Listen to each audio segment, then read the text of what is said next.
নমস্কাৰ প্ৰিয় বন্ধুসকল, পুনৰ আমাৰ ইউটিউব চেনেল নিউ লাইট অসমলৈ স্বাগতম জনাইছোঁ। আপোনালোকে আমাৰ চেনেলটো যথেষ্ট মৰম দিছে, আপোনালোকৰ প্ৰেৰণা পাইছোঁ, অনুপ্ৰেৰণা পাইছোঁ। আপোনালোকে আমাৰ চেনেলত দিয়া বিভিন্ন ধৰণৰ ভিডিঅ'বিলাক চাইছে, ভ্লগিঙেই হওক, ভাওনাই হওক বা যিখিনি আমি কৰিবলৈ যত্ন কৰিছোঁ, আপোনালোকৰ মৰম আৰু অনুপ্ৰেৰণা পাই আমি কিছু দূৰ আগবাঢ়ি গৈছোঁ আৰু আশা ৰাখিছোঁ ভৱিষ্যতে আপোনালোকৰ মৰম এনেদৰে পাই থাকিম। বন্ধুসকল, আজি এটা নতুন ভিডিঅ'টো মানে আন একো নহয়, ভিডিঅ'টো হ'ল ভাওনা হ'ল যদিও মই এটা কথা ঠিক যে আপোনালোকে জানে এটা কথা যে ভাওনা মানে অংকীয়া ভাওনাই আছিল, কিন্তু বৰ্তমান অংকীয়া ভাওনাক গৈ আমি বৰ্তমান নহয় কিছুদিন আগৰ পৰা, কিছু বছৰৰ আগৰ পৰা আমাৰ মাতৃভাষাত ভাওনা কৰিবলৈ লোৱা হ'ল। কাৰণ গাঁৱে ভূঞে যিসমূহ মানে যিখিনি বৰসবাহ হয় বা যিখিনি সেৱামূলক কাৰ্য হয় তাতে ভাওনাৰ অগ্ৰাধিকাৰ দিয়া হয় আৰু ভাওনা বহুত মাহাত্ম্যপূৰ্ণ বুলি আমি অসমীয়া সমাজে জ্ঞান কৰোঁ বা মানি আহিছোঁ বা কৰি আহিছোঁ। তাত বহুত শিল্পকলা জড়িত হৈ আছে। এতিয়া কথা হ'ল আগৰ যিখিনি ভাওনা আৰু আজিকালি ভাওনাৰ মাজত বহুত পাৰ্থক্য আহি পৰিল। এইকাৰণে আহি পৰিল যে আগৰ ভাওনা কেৱল হয়তো মনোৰঞ্জনৰ কাৰণেই কৰিছিল যদিও, ধাৰ্মিক তাত্ত্বিক দিশত কৰিছিল যদিও, কিন্তু আজিকালি ভাওনাত এটা বস্তু দেখা পোৱা গ'ল যে ভাওনাত কিছুমান পেচা বৃত্তি আহি পৰিল আৰু এইটো মই ভাল লক্ষণ বুলি ভাবোঁ।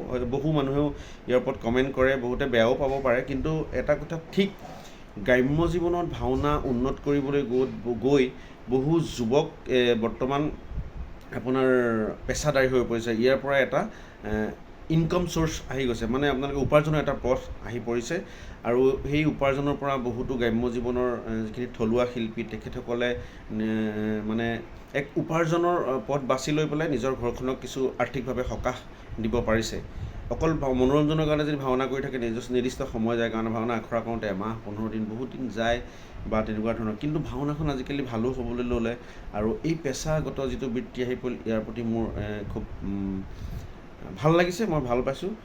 কাৰণ আজি ভাওনাৰ লগত জড়িত বাঁহীবাদক এজনেই হওক বা বিভিন্ন শিল্পকলাই হওক, আজি লাইটমেন, চাউণ্ডমেনৰ পৰা ধৰি যিখিনি তাতে অভিনয় কৰা শিল্পী তেখেতসকলৰ যিখিনি পেচাদাৰীভাৱে কাম কৰিবলৈ আৰম্ভ কৰিছে, ই এক শুভ লক্ষণ। অসমীয়া মানে নিবনুৱাসকলৰ কাৰণে অলপ হ'লেও যিখিনি গ্ৰাম্য নিবনুৱা আছে, থলুৱা শিল্পী আছে, তেখেতসকলে সকাহ পাইছে। এতিয়া কথা হ'ল, কালি এখন ভাওনা চাবলৈ গৈছিলোঁ। মোৰ এটা ভাইটি আছে অনুৰাগ শইকীয়া, সি খুব ধুনীয়া ভাও কৰে, সি স্ত্ৰী চৰিত্ৰ কৰে। সি মোক বহুত জোৰ কৰি মাতিছিলে ভাওনা চাবলৈ আৰু মই তাৰ অনুৰোধ এৰাব নোৱাৰি ভাওনা চাবলৈ গ'লোঁ মাজুলীৰ পকাজৰা গাঁৱত। তাতে সীতা হৰণ বালিবধ ভাওনা আছিল আৰু সেই ভাওনাখনত অনুৰাগে সুপৰ্ণখা ভাও কৰিছিল আৰু মই ইতিমধ্যে ভাওনাটো মানে অকণমান লোভ সামৰি মানে ৰেকৰ্ডিং কৰি লৈ আহিলোঁ আৰু মই এডিট কৰিলোঁ। এতিয়া এডিট কৰি প্ৰায় কমপ্লিট হৈছে। মই কিছু সময়ৰ পিছতে ভাওনাখন আপোনালোকৰ মাজলৈ এৰি দিম। মই আশা কৰিম আপোনালোকে ভাওনাখনক মৰম চেনেহ দি লাইক, কমেণ্ট, শ্বেয়াৰ কৰি অলপ আগবঢ়াই দিব।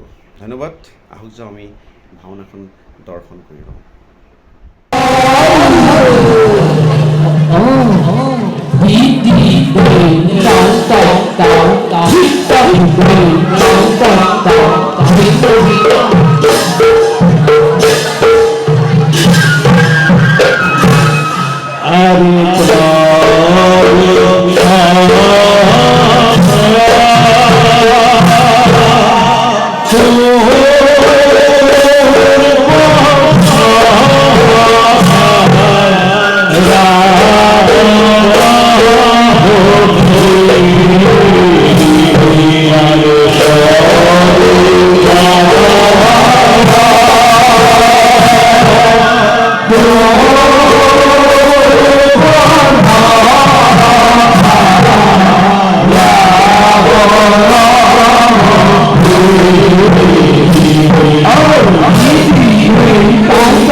রূপে লাভ করিব লাগিব সরে বলে কিংবা কল্পন করব এই যুগকে সরি রূপে লাভ করিব লাগিব যাও নিষ্কট মই সঙ্গে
হয় বিশ্বাসঘাতকতা কদাপি কৰিব নোৱাৰো তাৰ পৰিৱৰ্তে ৰূপবান বলবান শক্তিধাৰী বীৰ ভাতৃ মোৰ ঠাকুৰ লক্ষ্মণক বৰ ৰূপে তুমি কৰা নিৰ্বাচন এই সৌন্দৰ্য তোমাৰ ৰূপৰ লাবণ্য এই পঞ্চ জীৱনত বিশ্ববিনয় aha সৌন্দৰ্য ত্যাগী প্ৰেমালিংগনি aha এই সৌন্দৰ্য ত্যাগী প্ৰেমালিংগনি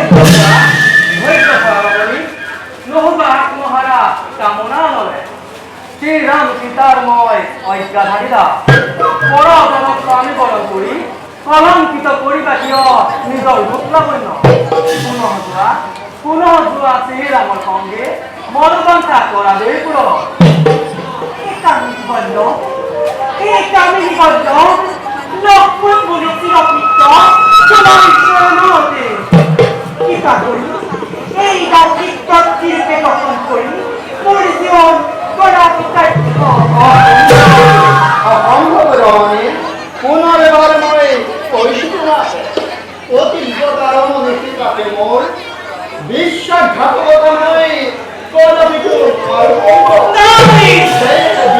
তোমাকে অতি সোনকালে তুমি এই স্থানে ধরা পৰীক্ষা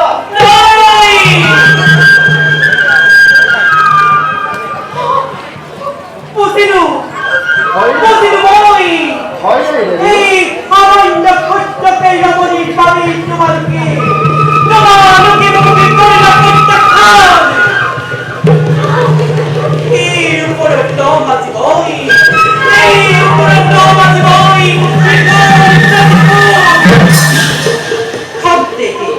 থামতে করা অপেক্ষা যাই নিকিতা তোর উপরে দম আছে বই এই গণের প্রতিকূল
এই বনৰ ভিতৰত আমাক গতি ভস্ম কৰিব পাৰে।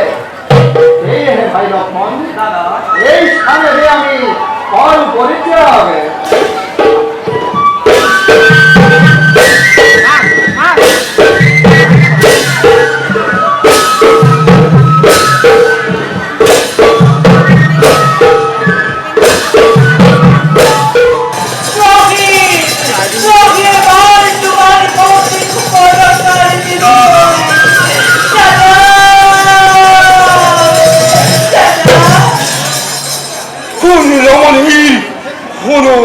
কোনো নাট্যনাথ কোনো অভিভাবন হয়েছে মোর এই সুবর্ণ লঙ্কার কোনো লবঙ্গর করিছে সূচনা।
শ্রীরাম লক্ষ্মণ দাদা রমা দাদা শ্রীরাম লক্ষ্মণ নহয় আমার নবীর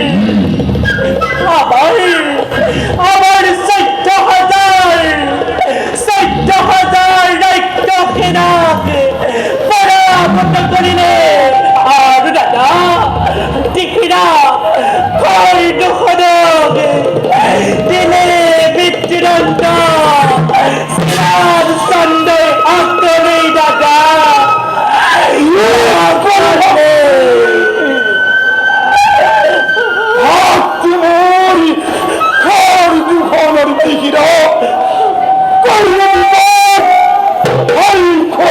মানবে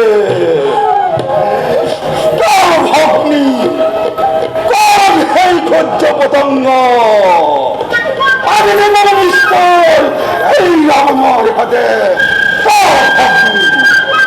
রমা দাদা শ্রীরাম লক্ষ্মণৰ সঙ্গে আছে হে গৰাকী সুন্দৰী ৰমণী মই তোমাৰে যোগ্য বুলি ভাবি মনোপূৰ্বকভাৱে আনিবলৈ গৈছিলো তাই কাকে কিন্তু লক্ষ্মণ দাদা মোৰ ডাক্তাৰী কাটি অৱস্থা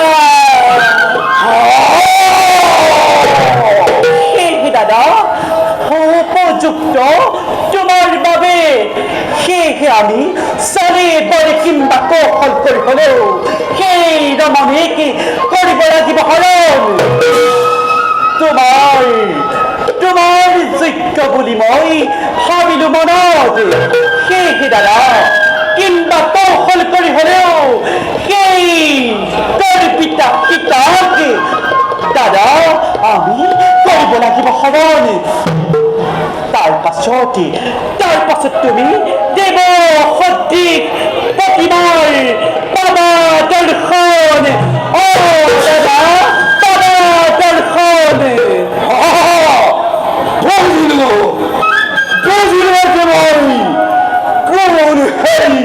শ্রীরাম লক্ষ্মণ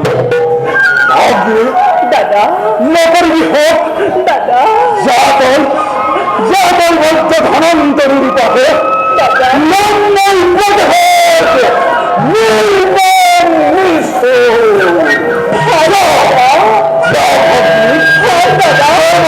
ধনন্তরীর পাশে এইবার সাবধান হেরো শ্রীরাম লক্ষ্মণ দাদা যাব আজি দূরে সজ্জা ধরনের পাবে